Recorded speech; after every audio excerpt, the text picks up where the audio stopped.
Selamat dating di channel military Ozi na pada video ini kita akan membuat LHA 6. USS America, LHA 6, awarded the Battle E for third consecutive year. SASEBO, Japan. The forward deployed amphibious assault ship USS America received the 2023 Battle Effectiveness Award, May 17. Captain Patrick German, Commodore of Amphibious Squadron 11 and the America Amphibious Ready Group, presented the award to America's commanding officer, Captain Manny Pardo, during an all-hands call in the ship's hangar bay. This award recognizes outstanding readiness and efficiency, said German. This crew has set the standard of any ship, especially those that our forward-deployed warfighters operate.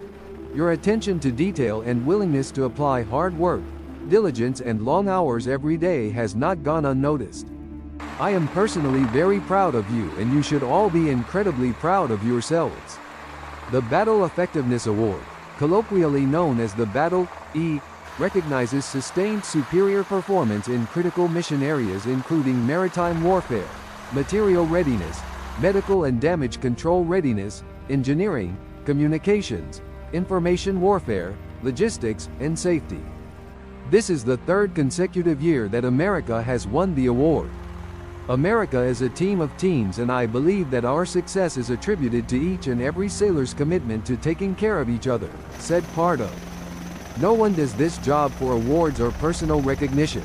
But that being said, winning this award 3 consecutive times is not a fluke, and it doesn't happen by accident. It is a direct reflection of your hard work, and it is an honor and a privilege to be your commanding officer. America, lead ship of the America Amphibious Ready Group, is forward deployed to the U.S. 7th Fleet Area of Operations. U.S. 7th Fleet is the U.S. Navy's largest forward deployed numbered fleet, and regularly interacts and operates with allies and partners in preserving a free and open Indo-Pacific region. Consisting of the amphibious assault ship USS America, LHA 6, transport dock ships USS Green Bay, LPD-20, and USS New Orleans, LPD-18, and the dock landing ship USS Rushmore, LSD-47, Amphibious Squadron 11 provides centralized planning for embarkation, movement control, coordination and integration of all aspects of amphibious warfare. Yokosuka, Japan. The U.S. Navy announced today that the amphibious assault ship USS America, LHA 6, and landing platform dock USS New Orleans, LPD-18, will become part of the U.S. 7th Fleet Forward Deployed Naval Forces, FDNF, in Sasebo, Japan. The guided missile destroyer USS Stetham, DDG-63, will shift its home port to San Diego for its midlife modernization, and the amphibious assault ship USS Wasp, LHD-1, will shift its home port to Norfolk to undergo scheduled maintenance. America is capable of supporting the Joint Strike Fighter, F-35B, as part of an embarked U.S. Marine Corps Air Combat Element, ACE. The United States values Japan's contributions to the peace, security and stability of the Indo-Pacific, and its long-term commitment and hospitality in hosting the U.S. forward forces deployed there.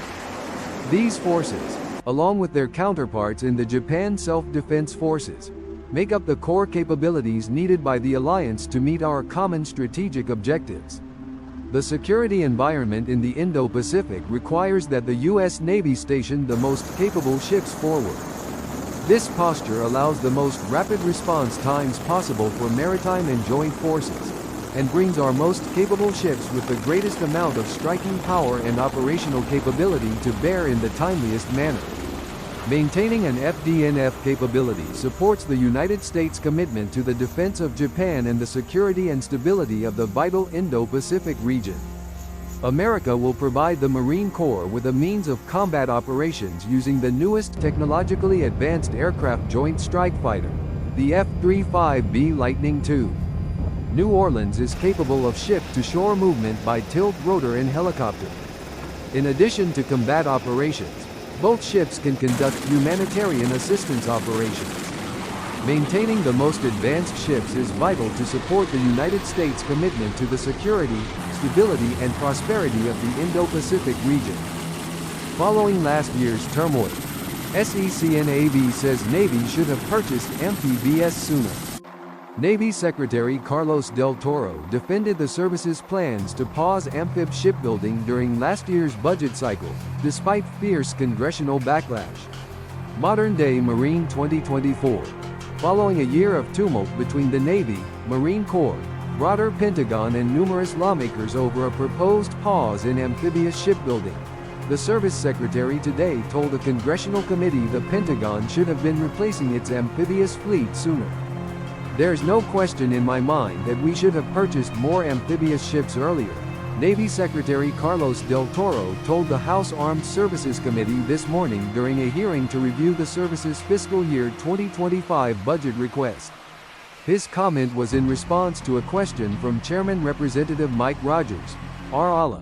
who noted the Navy was once able to maintain two heel-to-toe deployments of amphibious ready groups simultaneously, but in recent years has struggled to keep just one. A heel-to-toe deployment means that when a given ARG is deployed, it does not leave its station until the ARG scheduled to replace it arrives in the region.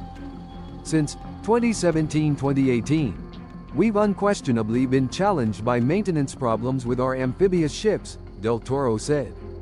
The age of our amphibious fleet is excessively high. We need to continue to invest in new ships to replace these old ships. The Secretary's acknowledgement follows last year's budget cycle, which was dominated by a Navy proposal to implement a strategic pause on amphibious shipbuilding, citing a variety of factors such as cost and design. That proposal infuriated several lawmakers on Capitol Hill, such as Senator Dan Sullivan, R. Alaska, who personally accused Del Toro of flouting the law for presenting Congress with a shipbuilding plan that didn't achieve 31 amphibious ships. The decision also ranked top Marine Corps brass who made no qualms about publicly voicing their displeasure, despite insisting that Navy leadership was largely in agreement with them about the need for more amphibious ships. Some reports suggested that the Office of the Secretary of Defense was largely behind the pause, but nevertheless, Del Toro was forced to defend the choice publicly to lawmakers. Previous statements aside, the service's shipbuilding plan this year does reach a 31 amphib fleet, and Del Toro suggested he was eager to replace the oldest ships in the Navy's inventory. "If you take the Germantown, which we're proposing decommissioning this year for example, she is our oldest LSD, dock landing ship," he said. "She has wooden decks on her that are corroding. She has a crane that hasn't been able to be fixed in the past 6 years. So, it's time to actually replace these older LSDs with new ones in order to be able to meet the missions that face us tomorrow."